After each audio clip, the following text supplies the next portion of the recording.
Salut! Me voici en pronation et me voici en supination. Là, beaucoup n'ont pas dû comprendre et se sont même dit mais n'importe quoi. Et c'est pour cela que je fais cette vidéo, pour clarifier ces deux termes de pronation et de supination, et pour enlever les erreurs de raisonnement sur comment sait-on qu'on fait l'un ou l'autre. C'est bien d'utiliser ces termes spécifiques pour dire là je suis en pronation et là je suis en supination, et c'est encore mieux s'il y a une vraie compréhension de ces mouvements, ces positions et alternatives de position. C'est ce qu'on va voir dans cette vidéo, c'est parti. Donc vous l'aurez compris, le sujet de cette vidéo est la pronosupination, qui est l'appellation qui regroupe les deux termes de pronation et supination. Les mouvements de pronosupination sont souvent associés à la direction, la position de la main par rapport à nous, ou un référentiel externe comme le sol, le ciel, etc. En gros, on va la plupart du temps dire que lorsqu'on est en pronation, la paume de la main est dirigée vers le sol, et lorsqu'on est en supination, elle est dirigée vers le haut. Et bien en effet, ce n'est pas totalement faux. La constatation est même juste, mais c'est le raisonnement qui n'est pas suffisant.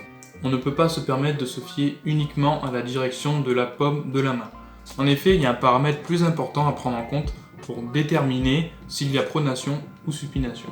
En fait, cela va dépendre aussi du mouvement de l'avant-bras et des articulations entrant en jeu, c'est-à-dire de l'avant-bras. Eh bien, faisons un peu d'anatomie. Celui-ci est constitué de deux os, l'ulna, anciennement appelé le cubitus, et le radius. Lorsqu'on fait de la pronosupination, c'est la position de ces deux os l'un par rapport à l'autre qui va changer avec le mouvement des deux articulations les reliant. On va avoir un croisement de ces deux os lorsqu'on part en pronation, et inversement, on va avoir en supination les deux os parfaitement parallèles côte à côte. La pronosupination dépend donc aussi et surtout de ce mouvement de croisement-décroisement des deux os de l'avant-bras. Là où ça pose problème, c'est que ce mouvement squelettique de pronosupination de l'avant-bras va pouvoir être produit de deux manières différentes. Soit par le mouvement de la main qu'on va diriger vers le haut ou vers le bas, ça c'est ce que tout le monde sait et dit, soit par le mouvement du bras, de l'humérus.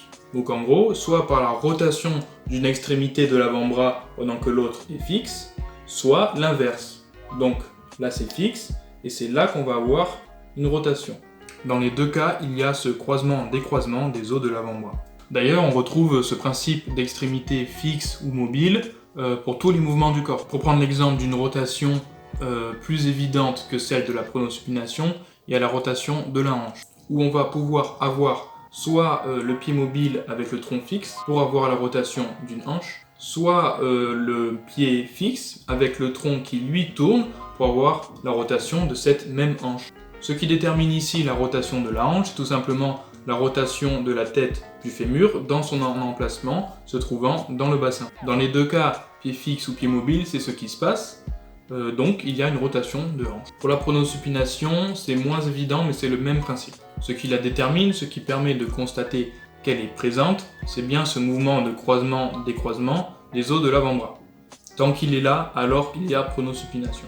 Enfin, selon s'il y a du coup croisement ou décroisement, on aura donc une pronation ou une supination. C'est ainsi que lorsque je fixe ma main et que je tourne mon bras, mon humérus, je vais avoir ce croisement-décroisement de l'avant-bras. C'est intéressant parce que ça marche non seulement avec cette rotation interne et externe de l'humérus, mais aussi avec son abduction-adduction.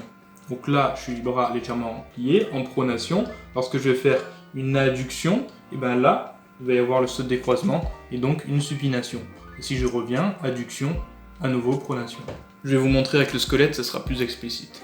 Là, on a la main qui est fixe, et ici, on voit bien qu'il y a un croisement de l'ulna qui commence là et se termine là, et le radius commence ici et se termine ici. Et lorsqu'on fait une adduction, en fait, hop, vous voyez bien que là, les deux os se sont décroisés, ils sont parfaitement parallèles, côte à côte. Et quand on revient, à nouveau, croisement. Donc ça, c'était pour le cas de l'abduction-adduction. Et pour la rotation interne et externe de l'humérus, c'est la même chose.